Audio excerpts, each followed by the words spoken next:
we might as well talk about it. JJK. Yeah. JJK Oh, God. episode 4 Me- dropped. My extensive. Yeah, she has a lot of notes. But yeah, this is God. the review / discussion of JJK episode 4 of season 3.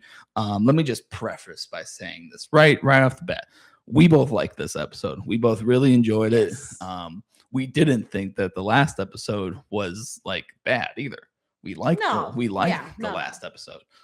So everything that don't let the clickbait fool you. Yeah. So I might have a clickbait thumbnail or a clickbait title, but so what I really want to get into right off this. So the last episode of JJK. Yep, that's right. The whole new yes, the new season is out.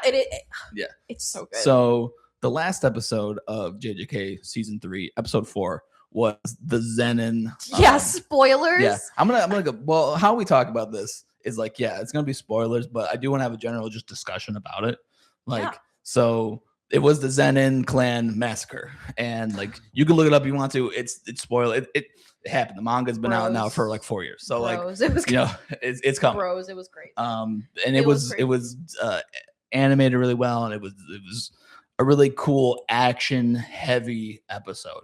And the thing is, what has been going on? So last week was a PowerPoint, right? Last week was just, hey, we have words on screen. You're going to read them and you're going to like it. Lore dump. You got recap. It was just reading the episode. Okay. Yeah. This week was punch the episode.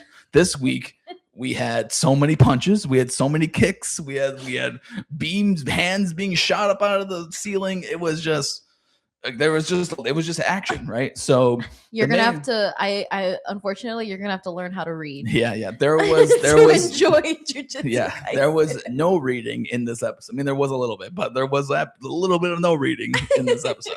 So the main discourse is that it has a 9.8 right now on IMDb, which is one of the highest in out anime. of 10. Yeah, it's one of the highest in anime. American and a lot of viewers overseas enjoy it. Really enjoy They say that this episode's amazing, say it's one of the best in the series, one of the best in anime.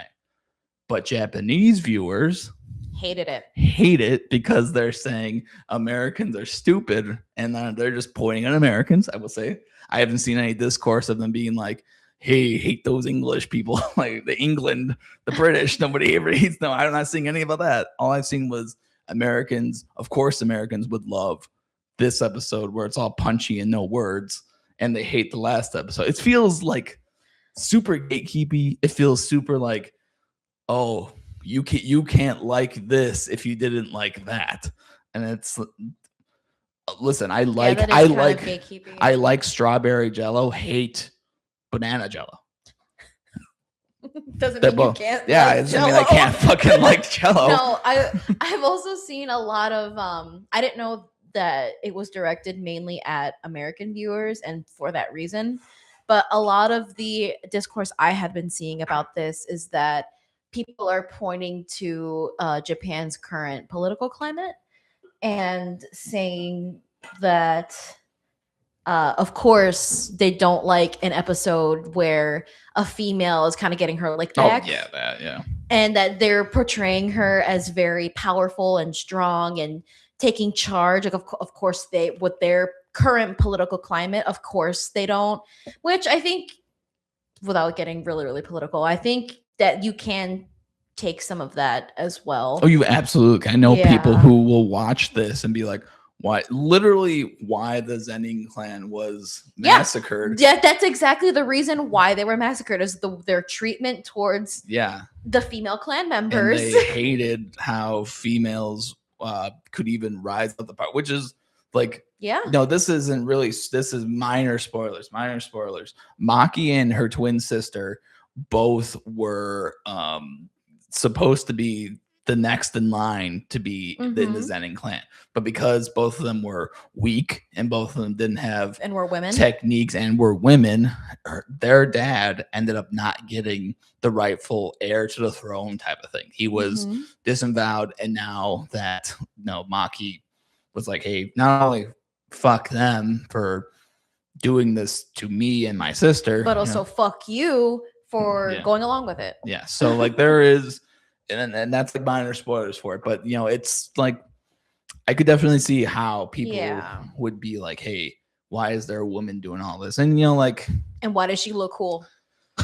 Why does she look like a badass? And why is she not sexualized? Right. Like, I mean, which is funny because even in the episode, again, minor spoilers, she gets kind of groped in this episode. Yeah, it's very. I wasn't sure if I wanted to talk about it or not because, like, I wasn't sure if I wanted to talk about it or not because I'm not sure if I myself was just looking at it through like a Western like lens and not like I know that the reason she's doing is because she's trying to like touch her heart. Yeah. So like I get that too. Yeah, you get that sentiment, but I feel like just because we are American, maybe that we're like, oh, why is her sister doing that? No, like I think I got like I'm saying that, and the fact that like she was sitting over her sister and was like goes to touch her heart, assumingly to see if she was alive, and then like it looked like she goes in to like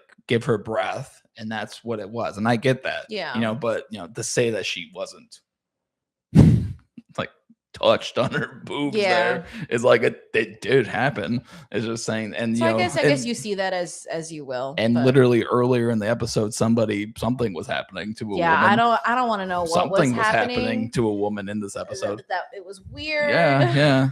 So like main point, you could like certain things, you could dislike how things are. If you didn't like one episode, you could like the next one. Yeah. That doesn't mean that you can't fucking read. You can't read or you don't like reading.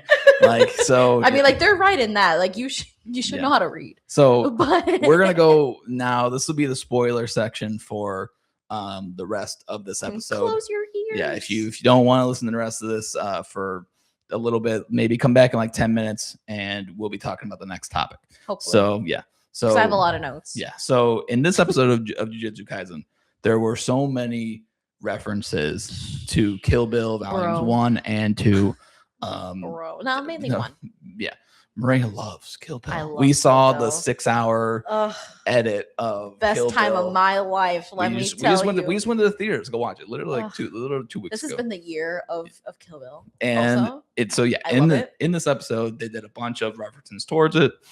And here you go. Break it down. Oh my God. So in my notes, I have a plethora of examples, and right from the start of when Maki kills her father, she scalps him, which is like if you're familiar with the first volume, Beatrix ends up scalping Oren Ishii at the end of the movie, and it looked exactly like that. Like his hair is flying and everything, and it's beautiful, it's glorious. But the main fighting sequence is more so, you can see that's the fight that I was referencing before, and then the main fighting sequence of Maki against the Kukuru unit, which is kind of, how would you like explain the Kukuru unit? I didn't write what they were. They're literally just the jobbers of the Zenin clan. Like they're literally just the random. Yeah, like people. a task force unit. Yeah. Well, there's like the High, that is like the 3 big guys that you see at the end of the fight. But the guys that you see getting into the whatever the extras that die. Like that's that's how it was explained when you read in the episode. When the general or like the leader of like the unit is walking with his little posse, it's also very reminiscent of Oren walking with her initial like crew, like Gogo, Yubari, and all of the other ones. I have so many notes. Let me see. Not to mention, is it like the house that they're in, or like the temple or wherever they're at, also very much looks like the restaurant that the fight takes place in the movie, which super cool. They even show Maki walking over a glass floor with a Zen garden beneath it. And I also have notes. Excuse me, sorry. I also have notes on why like they chose this imagery and like what all of this means, which is it's so fun to think about when they're alluding to other media. But it's not even just like these little visuals, it's also in the way that these characters are moving, that it's almost frame per frame for this film. Like in there's a moment where you can see all of the men surround her, and then yeah, just like that in the photo, and the way that they move their bodies and the way that they move their swords to kind of prepare for this fight. I have seen this movie so many times, I swear. It's the same exact way that they also move. And that was one of the first things that I caught a glimpse of too. It's like, oh my God, like they are even moving in this way. And it's very, to me, it's very subtle. I feel like you need to have like a very like have in mind that this is really referencing Kill Bill. That as soon as she walks into this temple, it's like uh the animation style changes. And again, if you're familiar with Bill, there is in the middle of the movie a sequence where they show a flashback in an anime style. The see like this fight sequence looks just like that anime animated style in the movie. It's very raw, it's very jagged. It's not as fluid as the rest of JJK is, and you can, I think it's very obvious when you can see the switchback after she destroys the fucking crazy 88. Like, it's insane. It's still like, despite it being a little bit more rough around the, yeah, it was there. That's exactly one as well. Yeah, there's that one. And then it does cut into the black and white, which is also done in Kill Bill. And in Kill Bill, they also even though it's in black and white, they do highlight all of the blood in the movie, and that's exactly what they do in this episode as well. Let me see. Even Yes.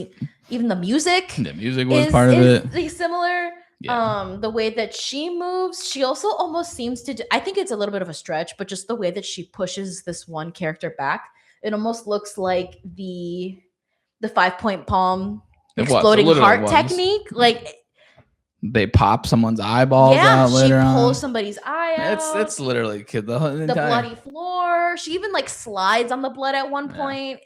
Yeah, the whole thing was pretty much a Kill Bill reference, but yeah, it was pretty sick. There black was and yellow. Like, yeah, it was pretty sick. There was the entire thing was arguably like an homage to one of the greatest like martial arts movies of all one time. of the most memorable fight sequences. So in like film. You know, it was sick. It was sick. Maki kills the entire massacres the entire Zenin clan, and you know why she's doing that is literally because of the power that be. She was gonna leave him alone, but because of what had happened with Megami becoming the clan head, there were already plots to kill Megami. Yeah. So because Megami was going to be killed, things had to be done. It was all their fault anyway. Everything comes down to it was the clan's fault that this was going to happen. But yeah, this episode of Jujutsu Kaisen was really fun. It was really cool. The animation styles were amazing. We had animation artists from The Best of My Hero. We had Attack on Titan. We had even a lot of people from from last season's Sukuna versus Maharaga fight. I mean, this was chock full of different animators going out and doing their best. Heavy hitters. It was a great episode. I mean, for me, it was 10 out of 10. For me, it's up there with the Sukuna versus Maharaga. Yeah, it's really good. It's awesome. It was really cool. Excited to see next week. We got Akari, the Akari and Yuji Fight Club fight. So I'm excited to see where we go. You have any other last notes for Jujutsu Kaisen? One of my first notes that I wrote down was literally fuck the Zenin clan. First of all, yeah, fuck the Zenin clan. I really enjoyed the references of like comparing Maki to Toji. I think that in doing that, it kind of like helps to explain Toji's stance a little bit better and kind of like his role and everything. So Yeah. I really liked that. I also enjoyed the fact that it was Maki and Mai's mother to give Naoya's like the final blow to him. Yeah. Because I think it also shows a lot of nuance in these types of situations, right? Like their mother, like their parents, they weren't the best, to them. And No, they were terrible. yeah, but it also shows that it wasn't that while It wasn't the mother. I will say it wasn't the mother's fault. That's what I'm trying to That's say. just how it happened. That's what I'm trying to say. In like the first season, she says specifically that she hated that she had the twins, right? Yeah. And then we see a scene where it's her playing with the two twins and saying that she was happy that she had them. Yeah, that's what exactly I'm trying to Yeah, say. That yeah. even though these things happen, it doesn't excuse that behavior. Yeah. Like she was just as much of a victim as the twins were. Yeah. So I enjoyed that she was the one to kind of in the end also get her lick back, because Naoya was the head at this point. Yeah, he was an so asshole. it was a nice kind of closing to that as well. So Yeah. I really enjoyed that, and it did show a lot of that nuance of these types of familial situations. Yeah. So that's Jujutsu Kaisen Season 3, Episode 4. If you enjoyed it or if you hated it, let us know in the comments below. Or if you can't read. Or if you can't read, Let us know. I guess you won't let us know because you can't read. You probably can't type. Speak to type. Loser. No, I guess speak to type the thing. Right? All right, just kidding. If you can't type, do find a way.